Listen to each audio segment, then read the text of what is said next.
Explore Radio Network. I'm your host, Randall White, joined by Patty Pyburn. And part of the whole EAT concept is that we encourage you from time to time to grow your own so that, you can't get more closely connected to the food you put on your plate than having it come out of your garden. And, even if you live in a condo or an apartment, there are ways to do some raised bed sort of flower gardening. There's all kinds of solutions these days to work with the space that you have. What are those topsy-turvy tomatoes? Topsy-turvy?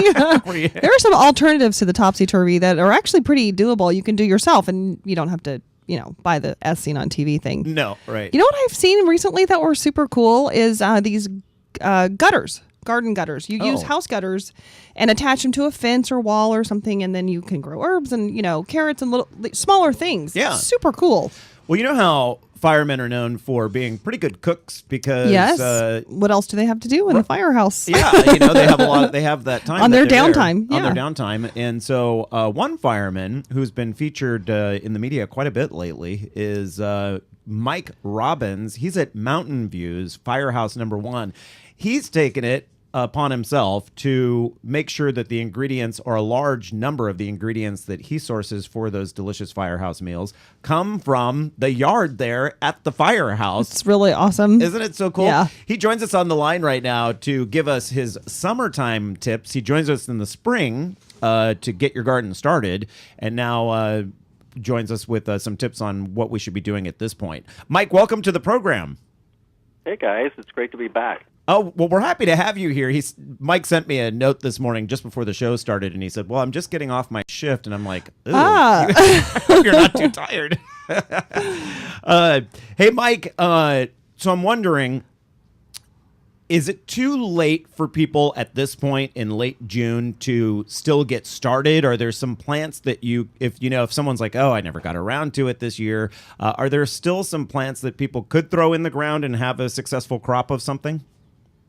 Absolutely. I think a lot of people with our busy lifestyles struggle to find the time to get a garden going. But if you're interested in it and you run down to the local nursery, I think now is a good time to consider, the starter plants and what your nursery has available to you. I think ordering seeds online or getting seeds at the store or nursery, you're going to be behind the curve on that. It's a little bit late for that, but it's not too late to go with some starter plants. And that's a great idea, because the nursery, they were on time while you might not have been. Right. While you were doing their job, they were doing their job as well. Exactly. So you can play catch up. Exactly. So I notice in your garden there at the firehouse that you have a number of tomato plants that look like they're doing far better than mine at home. I get confused with tomatoes. I know you're supposed to pinch the sucker. Well, I think they call them suckers. It's where two stems divide, and then there's a little leaf that starts growing out of the middle of that V. You're supposed to pinch those, right? Get rid of those? Well, you can. It's not going to... that you're going to get some more better development of the plant, but it's not going to be the end-all as to whether you do or you don't. I think what you need to focus on is good soil and good watering. Some people... I've seen people water in the middle of the day and maybe even water the whole plant. I think focus on planting, or I should say watering the plant at the base, and doing it when the sun is down, whether it be in the evening or the morning. But, don't do it after 10 a.m. And it gives, if you get any water on the leaves, then it produces a little microscopic effect, and it'll burn the actual plant to death. So. It can also give it a chance to get mold, right?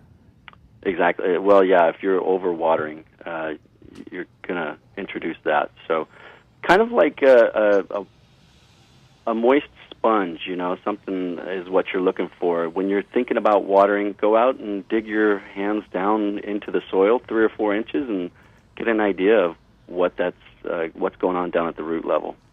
Now, what about pests? Is this a concern? I remember we had tomato plants when I was younger, and these really kind of gross green worms that would get on them, like horny worms. Right.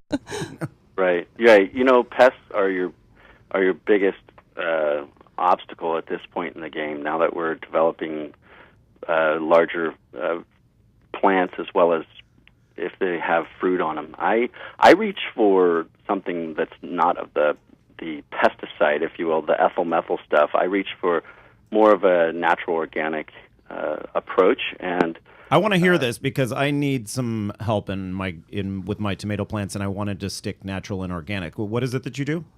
Well, there's Gardener in Bloom makes a good fruit, vegetable, and herb insect control, and its base is cinnamon oil. So it's very organic, and it's something that you can apply to the actual fruit if need be. But hitting underneath the leaves, depending on what your plant is, that helps. You can use anything from a worm casting tea and putting that on your plants. That has an insect repellent effect as well. Lots of different stuff out there that's not necessarily ethyl methyl stuff. Hey, Mike, at the base of my tomato plants right now, the leaves are starting to yellow. What do you have any idea what could be causing that?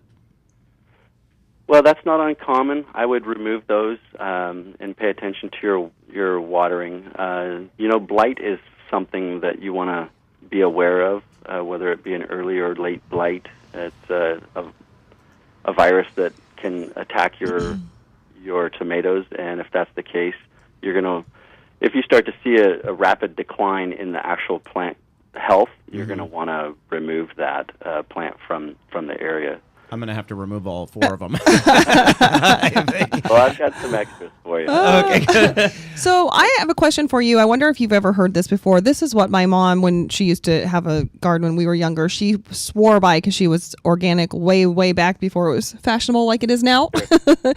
Yeah. Dish soap and water is what she would put on a lot of her plants, especially tomato plants. Yeah, that's not uncommon. You've heard of that before? Yeah, a little soapy water is good for aphids, whether it's on your roses or tomatoes. Yeah, it's a good approach as far as removing the aphids, and it's not the end all is what you're going to have out there as far as pests, but if you're getting some kind of aphid or other type bugs that are approaching those veggies, then that's not uncommon to do. Okay.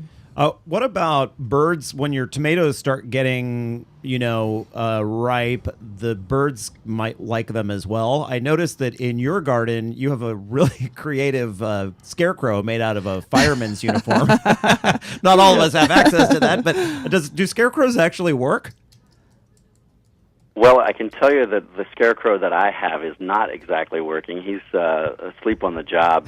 But I have had squirrels and birds. The birds seem to attack more of my sunflowers than anything. But so I like, I'm working on getting some other twirly birds and some foil tape, et cetera, to... Oh, yeah, the foil tape. Uh-huh. Yeah, to try and distract them and get them away from the area, because the pests are definitely, they can be a problem. You see that in the vineyards a lot. When you drive past a really large vineyards, there's so much of that foil tape glittering. It kind of looks cool.